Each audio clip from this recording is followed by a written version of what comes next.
प्रकृति का बनाया हुआ एक ऐसा इंसान जो प्रकृति से बहुत प्यार करता है, जो प्रकृति के द्वारा बनाए गए तौर तरीकों से जिंदगी जीता है, जिसे मॉडर्न चीजें पसंद नहीं, जिसे मॉडर्न इंसान से नफरत है।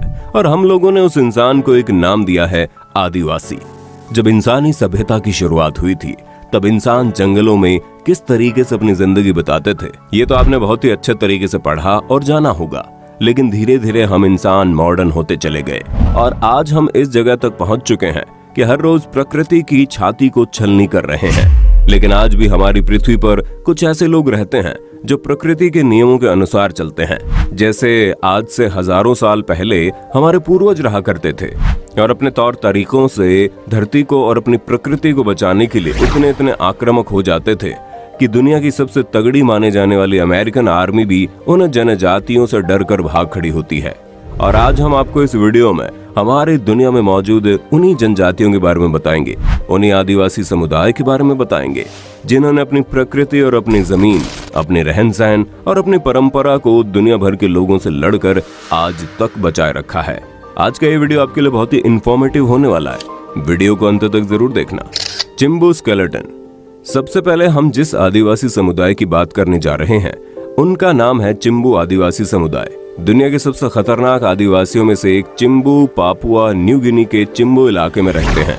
इस समुदाय में रहने वाले लोग अपने शरीर को मिट्टी और राख की मदद से इस तरीके से पेंट कर देते हैं जैसे उनका शरीर किसी इंसान का नहीं बल्कि एक चलता फिरता कंकाल जैसा नजर आता है। दरअसल वो अपने दुश्मनों को खुद से डराने के लिए इस तरीके का रूप धारण करते हैं।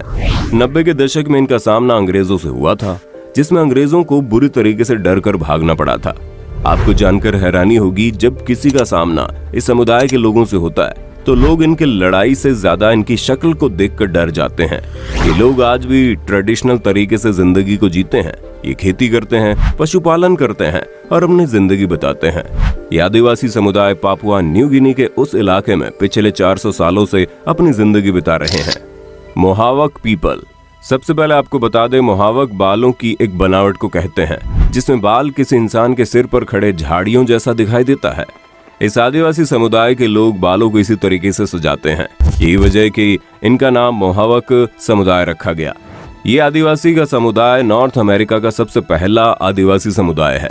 ये आदिवासियों का एक ऐसा समूह है जो बंजारे की तरह अपनी जिंदगी बिताते हैं, एक जगह से दूसरी जगह तक भागते रहते हैं। एक वक्त ऐसा आया जब ये लोग अमेरिका से हटकर कनाडा चले गए, लेकिन उससे पहले इस आदिवासी समुदाय का सामना ब्रिटिश और फ्रांस के सैनिकों से हुआ था। और हैरानी की बात तो यह है कि ब्रिटिश और फ्रांस के मॉडर्न सैनिक इस समुदाय से बहुत बुरे तरीके से हार गए। उस वक्त ब्रिटेन और फ्रांस के सैनिकों से लड़ने के लिए इस आदिवासी समुदाय ने 2 अलग अलग आदिवासी समुदाय से गठबंधन किया था। वैसे तो इस समुदाय में रहने वाले लोग बहुत ही शांति से रहने वाले लोग हैं, लेकिन जब बात उनकी अपनी जिंदगी पर आती है तो वो बहुत ही आक्रामक हो जाते हैं। इस समुदाय की सबसे खास बात यह है कि इस समुदाय में सिर्फ पुरुष ही लीडर बन सकता है और उससे भी हैरानी की बात यह है कि लीडर को चुनने का वोट सिर्फ और सिर्फ महिलाएं ही देती हैं। सेंटाइन लेसे ट्राइब। अब हम आपको एक ऐसे आदिवासी समुदाय के बारे में बताने जा रहे हैं जो दुनिया का इकलौता ऐसा आदिवासी समुदाय है जो इस पूरी दुनिया से कटा हुआ है। इस वक्त वहाँ क्या हो रहा है और वो लोग किस तरीके से रह रहे हैं इसके बारे में किसी को कोई पुख्ता जानकारी नहीं।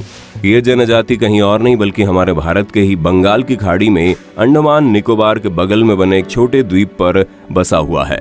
आपको जानकर हैरानी होगी कि इस द्वीप पर जाने के लिए भारत सरकार ने हर किसी को मना कर दिया है ताकि इस आदिवासी समुदाय को हम इंसानों से कोई खतरा ना हो। हिंदुस्तान सरकार और दुनिया भर के वैज्ञानिकों का मानना है कि ये समुदाय इकलौता ऐसा समुदाय है जिसे देखकर हम इंसानों की शुरुआती जिंदगी के बारे में कल्पना कर सकते हैं कि वे लोग कैसे रहते होंगे। लेकिन अफसोस की बात यह है कि दुनिया में कुछ ऐसे भी पागल लोग हैं जो धर्मांतरण जैसी चीजों में यकीन करते हैं। और हाल ही में एक पागल और सनकी इंसान ने उन आदिवासी समुदाय को भी ईसाई बनाने के लिए उस द्वीप पर चुपके से चला गया। लेकिन अच्छी बात तो यह है कि 15 दिनों बाद उस पागल और सनकी इंसान की लाश मिली। दुनिया भर के लोगों को ईसाई बनाने की चाहत देखने वाले इन पागल लोगों की पूरी दुनिया में बहुत आलोचना हुई। ऐसे शख्स की मौत पर दुख जाहिर किया जाए या फिर खुशी जाहिर की जाए कि वो आदिवासी इन खतरनाक लोगों के चंगुल से बच निकले। आप अपने विचार हमें कमेंट में बताइएगा। खैर, भारत सरकार ने इस द्वीप पर जाने के लिए दुनिया के किसी भी शख्स को पूरी तरह से बैन कर रखा है। भारत सरकार ने सिर्फ इतना ही कहा है कि दूर से सिर्फ इस द्वीप की निगरानी की जाए कि वे लोग ठीक से है या नहीं, लेकिन कभी भी किसी को भी उसके पास जाने की जरूरत नहीं है। ये पूरा इलाका इंडियन नेवी के द्वारा प्रोटेक्टेड जोन में रखा गया है। इंडियन नेवी दिन रात उन लोगों की रक्षा के लिए वहां पर तैनात रहती है। अब तक कई ऐसे मामले आ चुके हैं जब कोई जानबूझकर या फिर अनजाने में इस द्वीप पर गया और उन आदिवासियों ने उस शख्स को मौत की नींद सुला दिया। शावनी पीपल। अब हम जिस आदिवासी समुदाय की बात करने जा रहे हैं, यह आदिवासी समुदाय भी अमेरिका में ही रहने वाला है, लेकिन आज के वक्त ये लोग अमेरिका से हटकर पेंसिल्वेनिया के इलाकों में रहते हैं। इस समुदाय में लोग अपने नेतृत्वकर्ता को चुनने के लिए उसके लड़ाई करने के स्किल और तीरंदाजी के तरीकों को देखते हैं। आपको जानकर हैरानी होगी कि आदिवासी तरीके से रहने वाले लोगों के पास युद्ध के बहुत ही खतरनाक तरीके होते हैं। जब ब्रिटिश लोगों ने इसके जमीन को हथियाना चाहा था, तो इस आदिवासी समुदाय ने ब्रिटिश सैनिकों को बहुत ही बुरे तरीके से हराया था। बाद में इन लोगों ने अमेरिका के लोगों से भी लड़ाई लड़ी। जब अमेरिका के पूंजीपति लोग इनकी जमीन को हथिया कर उसका मॉडर्नाइजेशन करना चाहते थे, लेकिन अफसोस ये समुदाय धीरे धीरे खत्म हो रहा है। ये अमेरिका के कुछ ही इलाकों तक सीमित रह गया है। असारा मडमैन।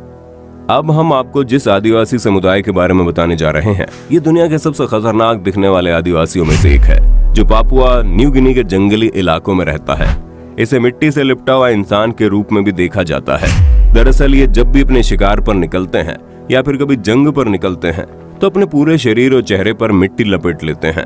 अपने पूरे शरीर को सफेद रंग से रंग लेते हैं और अपनी उंगलियों पर बांस लगा लेते हैं, पर अपने चेहरे पर मिट्टी के मास्क लपेट लेते हैं। इन लोगों को लगता है कि ऐसा करने से उसके दुश्मन उनसे डर जाएंगे, और यकीन मानिए ऐसा होता भी है। दुनिया की चाहे कितनी भी खतरनाक आर्मी ही क्यों ना हो, इनके चेहरे की इस तरीके की बनावट देखकर किसी के भी रोंगटे खड़े हो जाएंगे। कोरुबो ट्राइब। कोरुबो जनजाति दुनिया की उन कुछ जनजातियों में से एक है जो आज की मॉडर्न लाइफस्टाइल से दूर रहकर एक अलग ही जंगली तौर तरीके से अपनी जिंदगी को जीते हैं। ये जनजाति ब्राजील में रहती है, जो कि अमेज़न के जंगलों में अपनी जिंदगी बिताते हैं। लेकिन अफसोस आज उनकी जनजाति में सिर्फ 150 से 180 लोग ही बचे हैं। ये जंगल में ही शिकार करते हैं और अपनी जिंदगी बिताते हैं। लेकिन आज के वक्त में ये ग्रुप दो भाग में बंट चुका है। एक ऐसा ग्रुप है जो अपने कट्टर स्वभाव की वजह से इस बात को लेकर अड़ा हुआ है कि पुराने तौर तरीकों से ही अपनी जिंदगी जिएगा, लेकिन दूसरी तरफ एक ऐसा ग्रुप है जो बाहरी दुनिया के लोगों से भी संपर्क करता है और उनसे हेल्प लेता है। आप ऐसा भी कह सकते हैं कि हम इंसानों ने इस समुदाय को दो टुकड़ों में बांट दिया। यही वजह है कि इनमें से एक ग्रुप हम इंसानों से बहुत ही अधिक नफरत करता है। अगर आपका सामना कभी उस ग्रुप से हो जाए तो हो सकता है वे लोग आपको मौत के घाट उतार दें। Suri tribe Ethiopia. सूरी आदिवासियों की एक ऐसी जनजाति है जो इथियोपिया में पाई जाती है, और आज के वक्त में इनके जनजाति में करीब 7000 से ज्यादा मेंबर है। ये आदिवासी भी दुनिया के सबसे खतरनाक जनजातियों में से एक है। ये जनजाति अपने शरीर पर अजीबोगरीब और दर्दनाक बनावट की वजह से दुनिया भर में मशहूर है। जैसे कि आप इनकी तस्वीरों में देख सकते हैं कि कोई अपने लिप में बड़े से प्लेट को फंसा रखा है, तो कोई लिप को अजीबोगरीब तरीके से फैला कर रखा है। इन लोगों में एक बात प्रचलित है, इस जनजाति की किसी महिला का लिप जितना ज्यादा चौड़ा होगा, उसमें जितनी अधिक चीजें पहनी हुई होंगी, उनकी वैल्यू उनके समाज में उतनी ज्यादा होंगी। आपको जानकर हैरानी होगी, ये बहुत ही दर्द भरा तरीका होता है, लेकिन इस जनजाति में रहने वाली औरतों को उस दर्द की आदत पड़ जाती है और उनके लिए वो दर्द कोई मायने नहीं रखता। इस जनजाति में पाए जाने वाले छोटे छोटे लड़के कम उम्र में ही लकड़ी से की जाने वाली लड़ाई सीखना शुरू कर देते हैं। ये भविष्य में इनके ऊपर होने वाले हमलों से बचने के लिए की जाने वाली तैयारी होती है। आप ये भी कह सकते हैं कि ये छोटी सी उम्र में ही अपने सैनिकों को तैयार करने लगते हैं। दोस्तों, ये जानकारी आपको कैसी लगी और इन आदिवासी जनजातियों को लेकर आप क्या सोचते हैं? आप अपनी राय कमेंट में बताइएगा। वीडियो अच्छी लगी तो लाइक कीजिए, चैनल को सब्सक्राइब करके बेल आइकन को ऑन करना बिल्कुल मत भूलना।